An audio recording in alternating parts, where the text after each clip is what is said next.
19h sur la première. Yorana, merci de nous rejoindre. Voici les titres de ce journal. Ils ont voté pour le changement. Qu'en est-il aujourd'hui? Même si ce ne sont pas les seuls, les quartiers modestes, vous le savez, ont majoritairement voté pour le Tavini, désormais au pouvoir. Quelles sont les attentes de ces familles? Réponse dans un instant. La main-d'œuvre locale, un choix de taille pour beaucoup d'entreprises. Nombreuses sont celles qui n'ont pas attendu la loi pour privilégier l'embauche locale, plus pratique. La réglementation sera-t-elle efficace? Oui, à condition d'avoir des statistiques claires. C'est une fête religieuse importante pour les chrétiens. À Mariano Terrao, ils ont assisté à cette messe qui célèbre la montée de Jésus-Christ au ciel, l'occasion de prier entre fidèles. Les 34 bodyboarders de la Apuna Masters se sont envolés sur le spot de surf de Punaoya. Malgré les petites conditions, la 29e édition est lancée.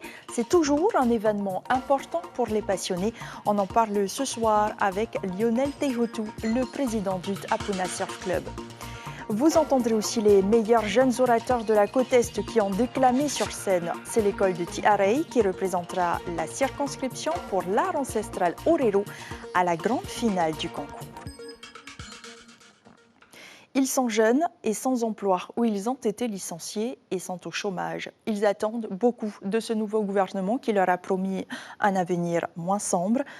Dans un quartier de la capitale, certaines familles vivent dans la détresse sociale depuis longtemps déjà. Elles espèrent que le nouvel exécutif saura répondre à leurs besoins sans attendre. Chiquita Teiva, Jérôme Lee. Michel Arey est résident d'un lotissement situé à Mamon-Ivy. Il a perdu son emploi il y a 11 ans. Difficile à son âge de retrouver un emploi. Avec son épouse également licenciée il y a 4 ans, ils vivent au jour le jour grâce aux aides sociales et aux allocations de leurs 4 enfants. J'étais partout chercher du travail. C'est pas vraiment ça. C'est ce que je voulais demander au ministre du Travail, c'est de nous donner aussi du travail pour les gens qui habitent dans les lotissements. Parce que nous, on paye les maisons. Pas facile de payer effectivement le loyer de 23 000 francs. Pour les aider, il a poussé sa fille aînée à s'engager dans l'armée. Je ne vise pas le prix du lotissement. Bon, je vise qu'on devienne propriétaire de notre maison et avoir un travail. Surtout ça, pour un travail à long terme, pas un travail au bout de 2 ans, un CAE de 2 ans. L'emploi, c'est le nerf de la guerre de toutes ces familles en difficulté. Beaucoup d'entre elles ont eu des contrats d'accès à l'emploi rémunérés à 90 000 francs net, une situation bien trop précaire. Il y a beaucoup de promesses. C'est Michel Bouillard, toi. On fait passer les jeunes à la mairie. Pourquoi faire? Pour juste avoir un an. Après les 1 an, il n'y a pas de travail. Qu'est-ce qu'ils font les jeunes? Ils dealent. C'est normal. C'est ça la vie. Dealer et nourrir leurs enfants.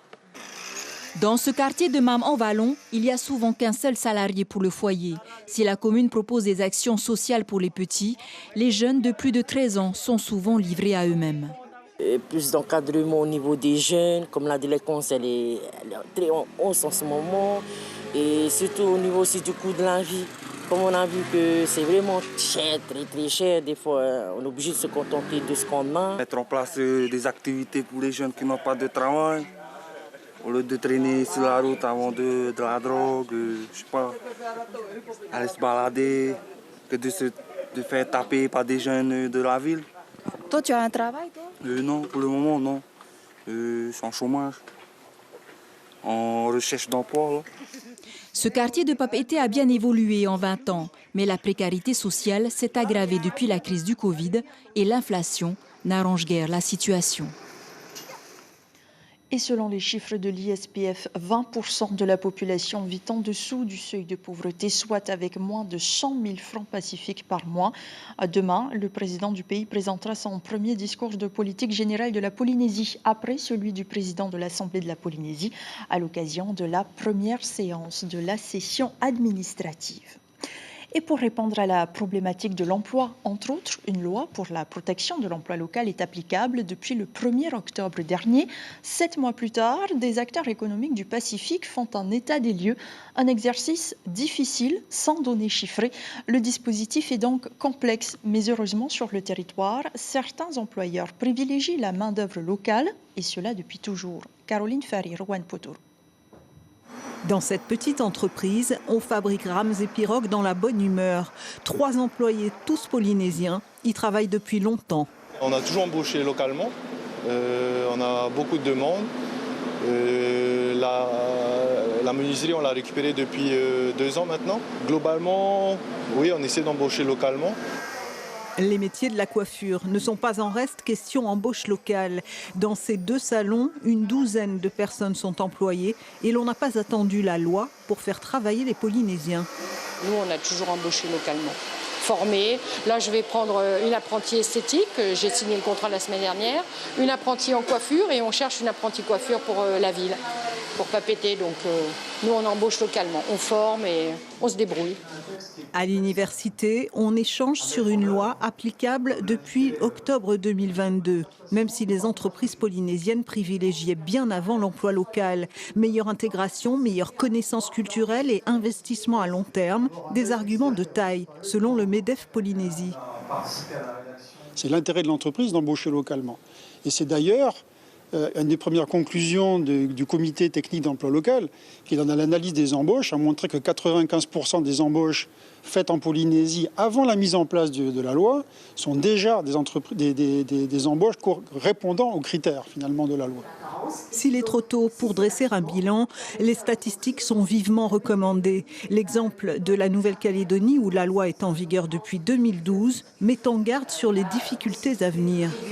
La loi sur l'emploi local fonctionne peut-être très bien, sauf que notre difficulté, c'est de constater qu'elle fonctionne bien, parce qu'on a un manque de données statistiques. Alors maintenant, ça va venir, puisque depuis 2019, on a ajouté des nouvelles données, mais la difficulté est de faire le bilan sur les 10 ans, parce qu'on a très très peu de données chiffrées et objectives.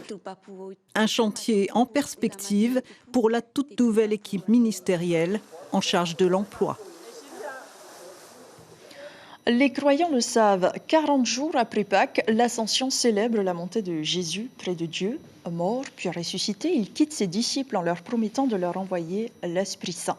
Ce jour férié est donc une fête pour les catholiques, l'occasion d'ailleurs de baptiser les enfants, comme à la paroisse Maria no Te Hau, où Cybèle Plichard et Laura Chintu se sont rendus ce matin. Regarde. L'eau, symbole de purification, promesse d'une vie éternelle. Lorsqu'elle coule sur sa tête, Akin s'immobilise quelques secondes, mais ne pleure pas. Aujourd'hui, la joie prédomine, c'est l'Ascension. Un peu plus tôt, dans la sacristie, le curé se pare de blanc. 2 diacres vont l'assister. Et pas dans n'importe quelle tenue, les vêtements liturgiques portent un nom. Le diacre, il a une aube, une étole et une dalmatique. Il y a cette force d'attraction là que le Seigneur exerce en nous attirant dans le royaume. Voilà. Et c'est lui le moteur de tout ça. Donc c'est ce qu'on appelle l'ascension. Et voilà, nous sommes comme ces poissons-là qui sont pris dans le filet, on est attirés vers le royaume des cieux, quoi. Parmi les fidèles, la famille Owan. Akin a 8 mois aujourd'hui. L'eau n'est pas le seul symbole du baptême. L'onction d'huile est signe de force et de guérison. Quant à la lumière, elle doit illuminer sa vie et le guider. Beaucoup de joie, beaucoup d'émotions. Depuis tout petit aussi, on a été baptisés, on a fait notre première communion, notre confirmation. Ça vous accompagne, ça vous aide? Oui, tous les jours, au travail, dans la vie de tous les jours. Un jour particulier aussi pour Christelle, qui passe du statut de tante à celui de marraine. Bien évidemment, j'ai accepté tout de suite parce que c'est un honneur et puis pour moi c'est un beau signe d'amour parce qu'ils me font confiance pour l'accompagner dans la religion. Donc je suis émue aussi. Voilà. Qui a dit que les fidèles boudaient les églises? Pour l'équipe liturgique de Maria no Te Hau, c'est déjà la 3e messe de la journée. Le Seigneur est ressuscité. Et aujourd'hui, en fait, sa montée au ciel. Alors toi, tu es dedans, tu rentres dedans, cette joie. Ce sont les noms de tous les enfants qui ont été baptisés. Voilà. Dans l'année, il faut compter peut-être 200. 200 enfants cette année et un seul à 10h le 18 mai 2023, le petit Akin, dont personne n'oubliera le regard.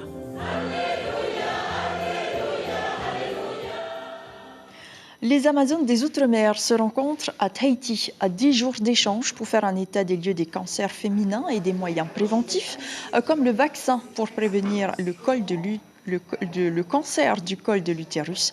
En Polynésie, il n'est gratuit uniquement sur prescription médicale. Les membres des associations veulent tenter de changer les choses. Caroline Fagour nous en dit plus au micro de Jérôme Lee.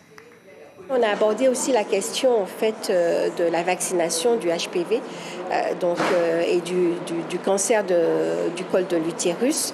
On a fait un état des lieux, savoir quel est le taux de vaccination sur les différents territoires. Quels sont les moyens mis en œuvre, puisqu'en Polynésie, il n'y a pas encore de vaccination. Et c'est vrai que c'est intéressant pour le corps médical de savoir comment ça se passe sur les autres territoires, qu'est-ce qui est mis en place.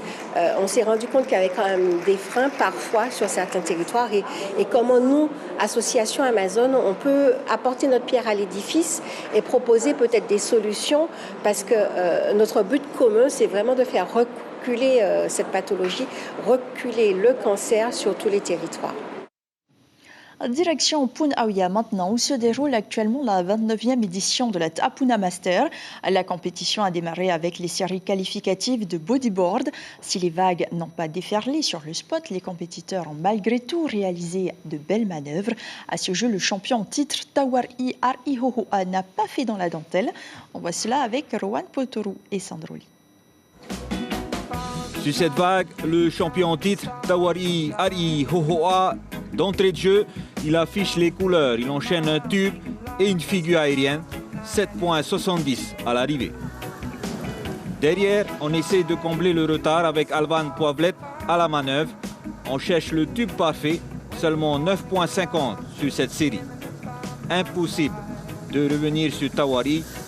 Son expérience sur le spot de Ta'apuna fait la différence. Ses choix de vagues lui rapportent un maximum de points.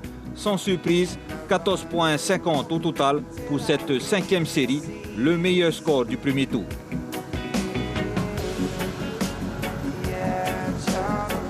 Les conditions sont pas faciles, hein, c'est pas ce qu'on attendait. Mais voilà, les boys font du mieux, c'est le principal et on se fait plaisir. Hein. Et dans les manœuvres, ça se traduit comment pour toi? C'était chercher le tube, les manœuvres? Essayer de chercher d'abord un petit tube parce que c'est ce qui score le plus, et si on peut faire un petit air, why not, hein? Comme d'abord, hein? Pas attendre, donne la bombe, tranquille. On n'a pas tardé, c'est la première vague. Voilà, c'est mieux, hein? Surtout qu'il n'y a pas beaucoup de vagues. Je vais profiter un max, après prendre le temps pour avoir une deuxième, troisième même. Ça a été pour moi. Pour cette 29e édition de la Ta'apuna Master, les conditions météo sont au rendez-vous. Les vagues devraient se maintenir jusqu'à dimanche, soit 1,50 m à 2 mètres pour les plus grosses. Là, on a donc des belles vagues. Elles ont monté depuis hier et normalement, ça devait se maintenir demain pour les surfeurs et ensuite pour samedi également. Donc, belles conditions et on verra donc dimanche comment ça va se passer, surtout qu'on mettra les filles à l'eau dimanche.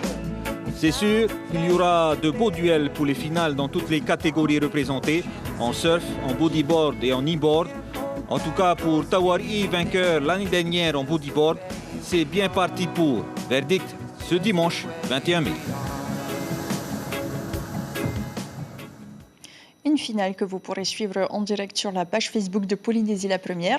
Mais la compétition se poursuit demain avec les surfeurs qui rentrent en piste. On en parle justement avec notre invité Lionel Tehutu Yarana. Merci d'être sur la Première ce soir. Alors, il n'y a toujours pas d'inscrite pour la catégorie bodyboard. Ce n'est pas une discipline qui passionne la jante féminine? En fait, sans doute. Mais en tout cas, on reste vigilant. Bien au contraire, si on peut avoir un peu plus de 8 surfeuses bodyboardeuses, pourquoi pas. Mais c'est vrai qu'on est assez serré au niveau timing, hein, étant donné qu'on n'a quand même que 6 journées pour mettre les juniors, pour mettre 5 autres catégories comme le bodyboard, le surf, drop knee, kneeboard, et aussi les ondines open. Donc ça fait très juste. Par contre, pour la 30e édition l'année prochaine, on rajoutera sans doute un week-end supplémentaire, voilà, pour faire vraiment de cette 30e édition future une grande fête de la glisse. Je le disais, demain, place à la catégorie Surfmen. En tout, combien de compétiteurs se sont inscrits pour cette 29e édition? Mais on va dire qu'on approche forcément les 115 compétiteurs et compétitrices aussi, étant donné qu'il y a 10 jours, on a pu réaliser le TAPS junior, à la fois les surfeurs et les bodyboarders, donc plus tous ceux qui sont inscrits pour les 4 jours. Donc voilà, on va approcher cette... Et en général, c'est la moyenne. Et avec des étrangers aussi? Parfois.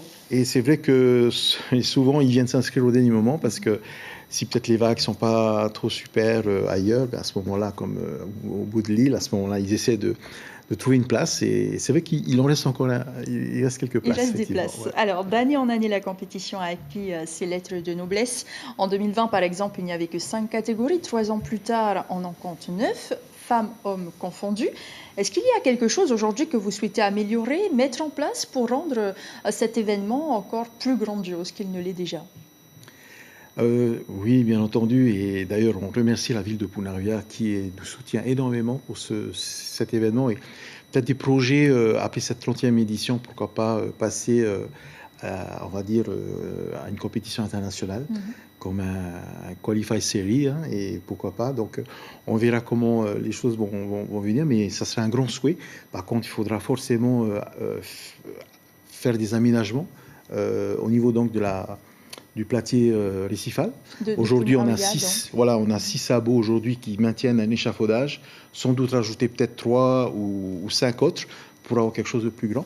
Bien sûr, hein, avec une étude sur l'impact environnemental, voilà, bien entendu. Bien sûr. Mais et à ce moment-là, on pourrait faire quelque chose de encore plus grandiose. Mais en tous les cas, c'est pour nous une belle opération avec tous les membres du club et une passion, et ça c'est le plus important pour pouvoir mener cette compétition depuis 1994. Alors pour terminer, puisque vous parliez de la 30e édition, l'année prochaine, la Teahupo'o Outer Pro se tiendra en mai et pas en août en raison des Jeux Olympiques. Est-ce que vous allez revoir votre calendrier pour justement célébrer les 30 ans de l'événement?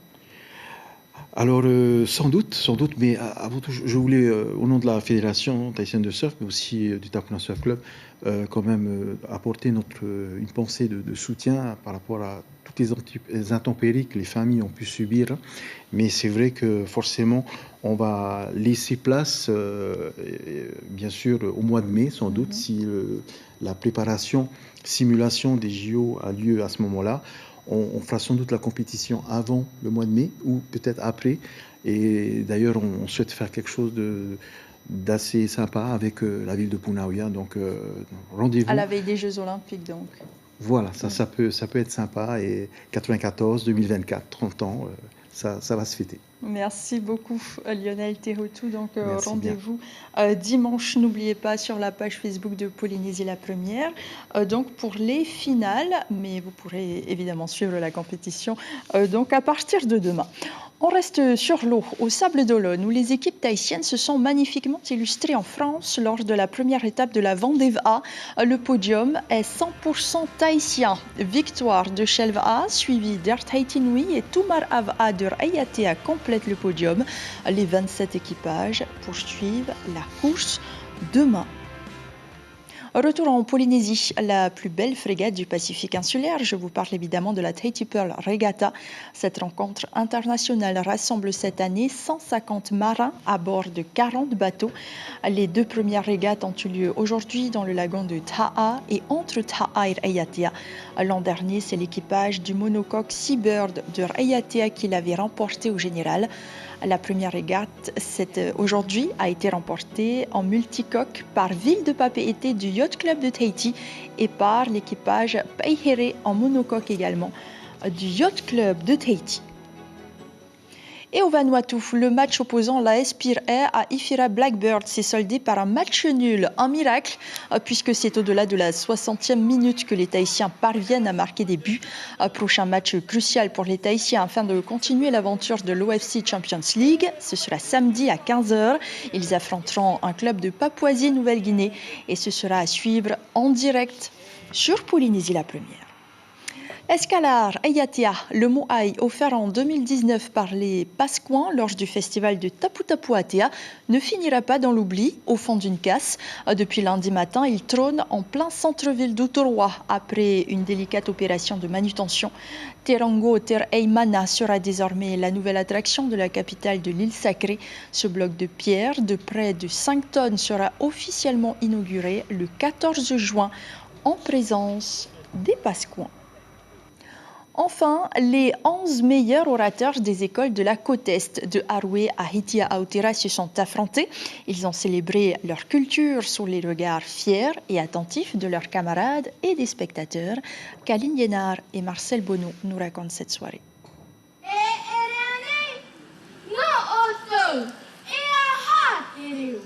Quel est l'avenir de la langue tahitienne ?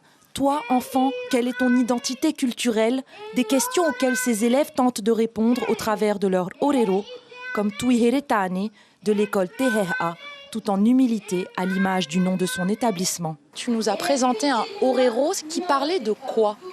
De notre nature, de notre fait noir. Combien de temps vous avez mis à le préparer, ce orero ? 3 semaines, 1 mois. Lorsque j'ai demandé à Tuihere de présenter le orero, je lui ai demandé qu'il fallait qu'elle capte l'attention, toute l'attention du public. Et si le public réagit, c'est que c'est gagné.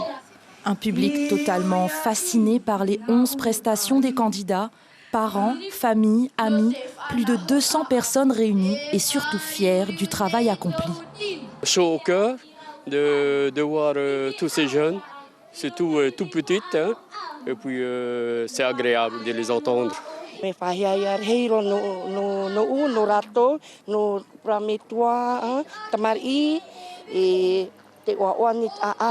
Ça se perd le Reo Tahiti de nos jours chez les jeunes. Si ça continue comme ça perd pas, hein, ça revient. Et cela se ressent dans la notation du jury. Avec des notes supérieures à 8 sur 10, difficile de départager les 2 finalistes originaires de Tiarei. Tout s'est joué sur 2 critères, le respect du temps imparti et la prononciation. On a le sentiment aujourd'hui qu'il y a une espèce de prononciation à la française. Un A long n'est pas un A court et un A court n'est pas un A avec une glottale. Parce que ça change complètement la signification et donc le texte à ce moment-là perd complètement de sa crédibilité. Et c'est principalement là-dessus que l'on a trouvé autour de l'ensemble des candidats un gros travail à faire. Tuiheretane, grande gagnante, elle représentera sa circonscription lors de la finale territoriale le 16 juin prochain. Un événement grandiose avec 32 candidats issus des 5 archipels, mais aussi de Hawaï, de Nouvelle-Zélande et de Rapa Nui. Avant de clore cette édition, cette alerte au tsunami en Nouvelle-Calédonie. Un puissant séisme sous-marin d'une magnitude de 7,7 s'est produit au sud-est du Caillou. Le centre d'alerte au tsunami du Pacifique estime qu'un raz-de-marée est possible dans un rayon de 1000 km autour de l'épicentre. Des évacuations sont en cours en Nouvelle-Calédonie. Pas d'alerte pour la Polynésie. Voilà, c'est la fin de ce journal. La fête de l'Ascension, c'est l'information principale que nous retiendrons pour ce jeudi férié. Ils étaient nombreux à se rendre dans les églises aujourd'hui pour célébrer la montée de Jésus-Christ au ciel. Votre matinale accueillera demain matin Nancy Van, la directrice générale du groupe Carrefour, vous parlera du concours de danse Ori at Work. Il rassemblera demain sur la place Tohata 10 groupes de danse formés par des salariés des sociétés de Louis Van. L'objectif, au-delà de la cohésion et du bien-être au travail, est de reverser des bénéfices à une association qui aide les femmes. Nancy Van nous parlera également de la situation économique du groupe. Sur la première ce soir, 2 nouveaux épisodes de la série Queen Sugar, puis un documentaire. Yoaguni vous raconte l'exode d'adolescents japonais. Et c'est un sujet politique que vous retrouverez à la une de Tahiti Info demain, avec ce titre « Le Tavini attend la France à la table des négociations ». Cela concerne bien sûr la décolonisation. Demain et la semaine prochaine, vous aurez le plaisir de retrouver Cybèle Plichard. Très belle nuit, bon week-end, prenez soin de vous et à bientôt.